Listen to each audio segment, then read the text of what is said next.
ओम श्री गणेशाय नमः। नमस्कार दोस्तों, आपका हमारी यूट्यूब चैनल धार्मिक कथाएं और कहानियां में स्वागत है। आज मैं आपको बैसाख संकष्टी गणेश चतुर्थी व्रत की संपूर्ण कथा सुनाऊंगी। अगर आपको कथा अच्छी लगे तो वीडियो को लाइक, सब्सक्राइब और शेयर ज़रूर कीजिएगा। एक बार प्रेम से बोलिए गणपति महाराज की जय। बैसाख संकष्टी गणेश चतुर्थी इस साल 16 अप्रैल 2025 बुधवार को मनाई जाएगी। बैसाख संकष्टी गणेश चतुर्थी चंद्र उदय का समय 16 अप्रैल 2025 बुधवार को रात्रि के 10:10 पर है। बैसाख संकष्टी गणेश चतुर्थी तिथि का आरंभ 16 अप्रैल 2025 बुधवार को दोपहर 1:16 से होगा और इसका समापन 17 अप्रैल 2025 गुरुवार को सुबह 3:23 पर होगा। आइए सबसे पहले हम सुनते हैं बैसाख संकष्टी गणेश चतुर्थी का महात्म्य। एक बार माँ पार्वती ने भगवान गणेश से पूछा, बैसाख माह के कृष्ण पक्ष को आने वाली संकष्टी चतुर्थी को किस नाम से जाना जाता है? इस चतुर्थी में तुम्हारी कौन सी रूप की पूजा की जाती है? उसका क्या विधान है और उस दिन भोजन में क्या ग्रहण करना चाहिए? गणेश जी ने बड़ी विनम्रता से उत्तर दिया। गणेश जी ने कहा, हे माता, आपने बड़ा उत्तम प्रश्न किया है। बैसाख माह के कृष्ण पक्ष को आने वाली संकट चतुर्थी को विकट संकट चतुर्थी के नाम से जाना जाता है। इस चतुर्थी पर मेरे विकट स्वरूप की पूजा की जाती है तथा व्रत के पश्चात रात्रि में कमलगट्टे का हलवा भोज के स्वरूप में ग्रहण किया जाता है। हे माते, द्वापर युग में राजा युधिष्ठिर ने भी यही प्रश्न भगवान श्री कृष्ण से पूछा था और उत्तर में जो भगवान श्री हरि कृष्ण ने कहा था वही मैं अपने शब्दों में आपसे कह रहा हूँ, अतः आप इसे ध्यानपूर्वक सुनिएगा। भगवान श्री कृष्ण ने कहा था, हे राजन, इस कल्याणकारी व्रत का जिस किसी ने अनुष्ठान किया है और इस व्रत को करने से जिस पुण्य फल की प्राप्ति होती है वही मैं तुमसे एक कथा के माध्यम से कह रहा हूँ, अतः तुम इसे अब ध्यानपूर्वक सुनना। प्राचीन काल में रंतिदेव नामक एक परम प्रतापी राजा हुआ करते थे। जैसे अग्नि तृण को जलाकर राख कर देती है, वैसे ही वो अपने शत्रुओं का विनाश कर देते थे। उनकी मित्रता यम, कुबेर और इंद्रादि देवताओं से थी। उन्हीं के राज्य में धर्मकेतु नामक एक श्रेष्ठ ब्राह्मण रहा करते थे। उनकी 2 पत्नियां थीं। उनमें से एक का नाम था सुशीला और दूसरी का नाम था चंचला। सुशीला शुरू से ही धर्म काज में अग्रसर थी और नित्य कोई ना कोई व्रत अनुष्ठान किया करती थी। व्रत के फलतः उसका शरीर दिन प्रतिदिन दुर्बल होता जा रहा था। उसके बिल्कुल विपरीत चंचला का मन धर्म काज में कभी नहीं लगता था और वो कोई व्रत और उपवास नहीं किया करती थी और हर पल भरपेट भोजन किया करती थी। कुछ समय पश्चात दोनों ने गर्भ धारण किया और सुशीला को सुंदर लक्षणों वाली एक कन्या प्राप्त हुई और वहीं चंचला को पुत्र रत्न की प्राप्ति हुई। पुत्र रत्न की प्राप्ति होने पर चंचला का अभिमान उसके सर चढ़कर बोलने लगा। वो अब बारंबार सुशीला को ताने मारने लगी। अरे सुशीला, तूने अपने जीवन काल में कितने व्रत उपवास किए और अपने शरीर को दुर्बल बना डाला और बदले में तुझे क्या मिला? एक कृष्यकाय कन्या। हाँ, मुझे देख, मैं कभी व्रत उपवास के चक्कर में नहीं पड़ी और हमेशा भरपेट भोजन करके हष्ट-पुष्ट ही रही और मुझे मेरी ही तरह हष्ट-पुष्ट एक पुत्र का जन्म भी हुआ है। अपनी सौत के व्यंग बाण सुनकर के सुशीला के हृदय को आघात हुआ। वो परम पतिव्रता स्त्री अब विधिवत गणेश जी की उपासना करने लगी थी। अब सुशीला ने संकटनाशक गणेश जी का व्रत किया उसकी श्रद्धा और व्रत अनुष्ठान से प्रसन्न होकर गणेश जी ने उसे रात्रि को स्वप्न में आकर दर्शन दिए। श्री गणेश ने कहा, हे पुत्री, मैं तुम्हारी निस्वार्थ आराधना से अत्यधिक प्रसन्न हूँ। तुम्हारे व्रत अनुष्ठान से प्रसन्न होकर मैं तुम्हें वरदान देता हूँ कि तुम्हारी कन्या के मुख से सदैव मोती और मूंगा ही प्रभावित होंगे। हे सुशीले, इससे तू सदैव प्रसन्नचित्त रहेगी। इतना ही नहीं, तुझे वेद शास्त्र वेता एक पुत्र की प्राप्ति भी होगी। इस प्रकार वरदान देकर श्री गणेश जी अंतर्ध्यान हो गए। प्रातःकाल होने पर जब सुशीला ने देखा तो वरदान के फलस्वरूप उसकी पुत्री के मुख से मोती और मूंगा झड़ने लगे। कुछ समय पश्चात सुशीला को एक पुत्र की भी प्राप्ति हुई और उसके कुछ समय पश्चात धर्मकेतु का स्वर्गवास हो गया। अपने पति की मृत्यु के पश्चात चंचला घर का सारा धन समेत कर दूसरे नए घर में जाकर रहने लगी। वहाँ सुशीला पति गृह में रहकर अपने पुत्र और पुत्री का भरण पोषण करने लगी थी। गणेश जी द्वारा मिले हुए वरदान स्वरूप अपनी पुत्री के मुख से सदैव प्रभावित होते रहते मोती और मूंगा के कारण वो अल्प समय में ही बहुत सारा धन एकत्रित करने में सफल हो गई। सुशीला की सुख और समृद्धि को देख चंचला दिन प्रतिदिन उस पर ईर्ष्या करने लगी। उसी ईर्ष्या के चलते एक दिन हत्या करने के मन से चंचला ने सुशीला की पुत्री को कुएं में धकेल दिया। उस कुएं में प्रभु श्री गणेश जी ने उसकी रक्षा की और उसे सकुशल अपनी माता के पास वापस पहुंचा दिया। उस बालिका को जीवित देख चंचला का मन आश्चर्य से भर गया। वह सोचने लगी, जिसकी रक्षा स्वयं ईश्वर करते हैं उसे कौन मार सकता है। भला उधर सुशीला अपनी पुत्री को पुनः सकुशल पाकर बहुत प्रसन्न हुई और कहने लगी, यह सब भगवान श्री गणेश की ही लीला है। उन्होंने ही तुझे जीवन दान दिया है। अनाथों के नाथ हैं श्री गणेश जी। वहाँ चंचला सब सुन रही थी। अपनी कर्मों से ज्ञालीन की अनुभूति पाकर वो तुरंत जाकर सुशीला के चरणों में गिरकर नतमस्तक हो गई। उसे देख सुशीला ने आश्चर्य का ठिकाना नहीं रहा। चंचला अपने कर्मों को माफ़ी मांगती हुई कहने लगी, हे बहन सुशीले, मैंने अपने जीवन में बहुत कुकर्म किए हैं।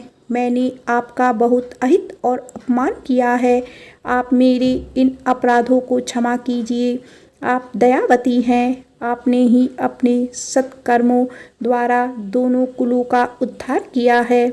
जिनके रक्षक स्वयं भगवान होते हैं उनके इंसान भला क्या बिगाड़ सकते हैं। जो लोग संतों और सत्पुरुषों में सदैव दोष देखा करते हैं वे स्वतः ही अपनी करनी के फलस्वरूप नाश को प्राप्त होते हैं। इसके पश्चात चंचला ने भी संकट नाशक कष्ट निवारण पुण्यकारी भगवान श्री गणेश के व्रत का अनुष्ठान किया। श्री गणेश के व्रत के फलस्वरूप दोनों स्त्रियों में अब परस्पर प्रेम भाव स्थापित हो गया था। जो मनुष्य अपनी पूर्ण श्रद्धा से गणेश जी की पूजा आराधना करते हैं उसके शत्रु भी मित्र में परिवर्तित हो जाते हैं। यहाँ सुशीला द्वारा किए गए संकटनाशक श्री गणेश जी के व्रत अनुष्ठान से चंचला का हृदय परिवर्तन हुआ था। भगवान श्री हरि कृष्ण कहते हैं, हे धर्मराज, आप भी विधि विधान से इस संकटनाशक कष्ट निवारक श्री गणेश जी का व्रत अनुष्ठान करें। इसके चलते आपको अष्ट सिद्धियों एवं नवनिधियों की प्राप्ति होगी। हे कुंती नंदन, आप इस व्रत का अनुष्ठान अपनी माता, धर्मपत्नी, सभी भ्राताओं के साथ कीजिए। इस व्रत के पूर्ण प्रभाव से आपको पुनः आपके राज्य की प्राप्ति कुछ ही समय में हो जाएगी। श्री गणेश जी माता पार्वती जी से कहते हैं, हे माते, मैंने पूर्व काल का सारा वृतांत आपको सुना दिया है। इस युग में भी इस व्रत से श्रेष्ठ और कोई विघ्न विनाशक व्रत नहीं है। एक बार प्रेम से बोलिए, श्री गणेश भगवान की जय। आइए अब सुनते हैं गणेश चतुर्थी व्रत की दूसरी कथा। एक समय की बात है कि विष्णु भगवान का विवाह लक्ष्मी जी के साथ निश्चित हो गया। विवाह की तैयारी होने लगी। सभी देवताओं को निमंत्रण भेजे गए, परंतु गणेश जी को निमंत्रण नहीं दिया।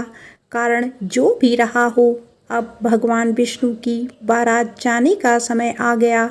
सभी देवता अपनी पत्नियों के साथ विवाह समारोह में आए। उन सब ने देखा कि गणेश जी कहीं दिखाई नहीं दे रहे हैं।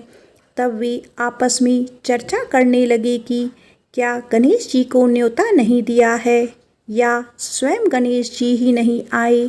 सभी को इस बात पर आश्चर्य होने लगा। तभी सबने विचार किया कि विष्णु भगवान से ही इसका कारण पूछ लिया जाए। विष्णु भगवान से पूछने पर उन्होंने कहा कि हमने गणेश जी के पिता भोलेनाथ महादेव को न्योता भेजा है। यदि गणेश जी अपने पिता के साथ आना चाहते हैं तो आ जाते। अलग से न्योता देने की कोई आवश्यकता भी नहीं थी। दूसरी बात यह है कि उनको 1.25 मन मूंग, 1.25 मन चावल, 1.25 मन घी और 1.25 मन लड्डू का भोजन दिन भर में चाहिए। यदि गणेश जी नहीं आएंगे तो कोई बात नहीं, दूसरे के घर जाकर इतना सारा खाना पीना अच्छा भी नहीं लगता। इतनी वार्ता कर ही रहे थे कि किसी ने एक सुझाव दिया, यदि गणेश जी आ भी जाएं तो उनको द्वारपाल बनाकर बैठा देंगे कि आप घर की देखभाल करना। आप तो चूहे पर बैठकर धीरे धीरे चलोगे तो बारात से बहुत पीछे रह जाओगे। यह सुझाव भी सबको पसंद आ गया तो विष्णु भगवान ने भी अपनी सहमति दे दी। होना क्या था कि इतने में गणेश जी वहां आ पहुँचे और उन्हें समझा बुझाकर घर की रखवाली करने बैठा दिया। बारात चल दी। तब नारद जी ने देखा कि गणेश जी तो दरवाजे पर ही बैठे हुए हैं, तो वे गणेश जी के पास गए और रुकने का कारण पूछा। गणेश जी कहने लगे कि विष्णु भगवान ने मेरा बहुत अपमान किया है। नारद जी ने कहा कि आप अपनी मूषक सेना को आगे भेज दें तो वह रास्ता खोद देगी, जिससे उनके वाहन धरती में धंस जाएंगे। तब आपको सम्मानपूर्वक बुलाना ही पड़ेगा। अब तो गणेश जी ने अपनी मूषक सेना जल्दी से आगे भेज दी और सेना ने जमीन पोल खोद दी। जब बारात वहां से निकली तो रथों के पहिए धरती में धंस गए। लाख कोशिश करी परंतु पहिए नहीं निकले। सभी ने अपने अपने उपाय किए परंतु पहिए तो नहीं निकले, बल्कि जगह जगह से टूट गए। किसी की समझ में नहीं आ रहा था कि अब क्या किया जाए। तब तो नारद जी ने कहा, आप लोगों ने गणेश जी का अपमान करके अच्छा नहीं किया। यदि उन्हें मना कर लाया जाए तो आपका कार्य सिद्ध हो सकता है और यह संकट टल सकता है। शंकर भगवान ने अपने दूत नंदी को भेजा और वे गणेश जी को लेकर आए। गणेश जी का आदर सम्मान के साथ पूजन किया। तब कहीं रथ के पहिए निकले। अब रथ के पहिए निकल तो आए परंतु वे टूट फूट गए, तो उन्हें सुधारी कौन। पास के खेत में खाती काम कर रहा था, उसे बुलाया गया। खाती अपना कार्य करने से पहले श्री गणेशाय नमः कहकर गणेश जी की वंदना मन ही मन करते लगा। देखते ही देखते खाती ने सभी पहियों को ठीक कर दिया। तब खाती कहने लगा कि हे देवताओं, आपने सर्वप्रथम गणेश जी को नहीं मनाया होगा और ना ही उनकी पूजन की होगी, इसीलिए तो आपके साथ यह संकट आया है।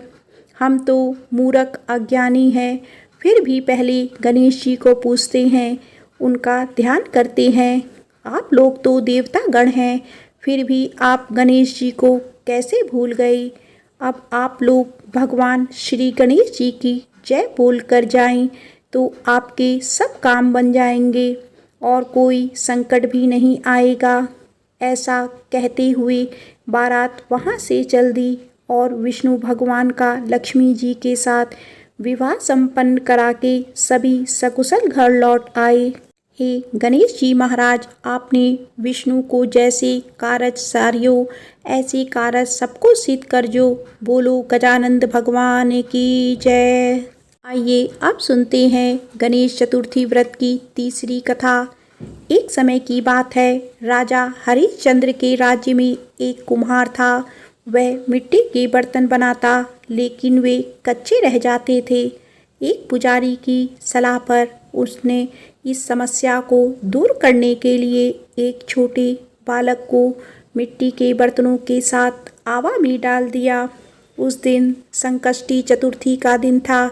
उस बच्चे की माँ अपने बेटे के लिए परेशान थी। उसने गणेश जी से बेटे की कुशलता की प्रार्थना की। दूसरे दिन जब कुम्हार ने सुबह उठकर देखा तो आवा में उसके बर्तन तो पक गए थे, लेकिन बच्चे का बाल भी बाका नहीं हुआ था। वह डर गया और राजा के दरबार में जाकर सारी घटना बताई। इसके बाद राजा ने उस बच्चे की माँ को बुलाया तो माँ ने सभी तरह के विघ्न को दूर करने वाली संकष्टी चतुर्थी व्रत का वर्णन किया। इस घटना के बाद से महिलाएं संतान और परिवार के सौभाग्य के लिए संकट चौथ का व्रत करने लगी। तो एक बार प्रेम से बोलिए श्री गजानंद महाराज की जय। आइए अब सुनते हैं श्री गणेश चतुर्थी व्रत की चौथी कथा। पौराणिक एवं प्रचलित श्री गणेश कथा के अनुसार एक बार देवता कई विपदाओं में घिरे थे। तब वह मदद मांगने भगवान शिव के पास गए। उस समय शिव के साथ कार्तिकेय तथा गणेश जी भी बैठे थे। देवताओं की बात सुनकर शिव जी ने कार्तिकेय व गणेश जी से पूछा कि तुम में से कौन देवताओं के कष्टों का निवारण कर सकता है। तब कार्तिकेय व गणेश जी दोनों ने ही स्वयं को इस कार्य के लिए सक्षम बताया। इस पर भगवान शिव ने दोनों की परीक्षा लेते हुए कहा कि तुम दोनों में से जो सबसे पहले पृथ्वी की परिक्रमा करके आएगा वही देवताओं की मदद कर दी जाएगा। भगवान शिव के मुख से यह वचन सुनते ही कार्तिकेय अपनी वाहन मोर पर बैठकर पृथ्वी की परिक्रमा के लिए निकल गए। परंतु गणेश जी सोच में पड़ गए कि वह चूहे के ऊपर चढ़कर सारी पृथ्वी की परिक्रमा करेंगे तो इस कार्य में उन्हें बहुत समय लग जाएगा। तभी उन्हें एक उपाय सूझा। गणेश जी अपने स्थान से उठे और अपने माता पिता की 7 बार परिक्रमा करके वापस बैठ गए। परिक्रमा करके लौटने पर कार्तिकेय स्वयं को विजेता बताने लगे। शिव जी ने श्री गणेश से पृथ्वी की परिक्रमा न करने का कारण पूछा। तब गणेश जी ने कहा, माता पिता के चरणों में ही समस्त लोक है। यह सुनकर भगवान शिव ने गणेश जी को देवताओं के संकट दूर करने की आज्ञा दी। इस प्रकार भगवान शिव ने गणेश जी को आशीर्वाद दिया कि चतुर्थी के दिन जो तुम्हारा पूजन करेगा और रात्रि में चंद्रमा को अर्घ्य देगा उसके तीनों ताप यानी दैहिक ताप, दैविक ताप तथा भौतिक ताप दूर होंगे। इस व्रत को करने से व्रतधारी के सभी तरह के दुख दूर होंगे और उसे जीवन के भौतिक सुखों की प्राप्ति होगी। चारों तरफ से मनुष्य की सुख समृद्धि बढ़ेगी। पुत्र पौत्र आदि धन ऐश्वर्य की कमी नहीं रहेगी। एक बार प्रेम से बोलिए श्री गजानंद महाराज की जय।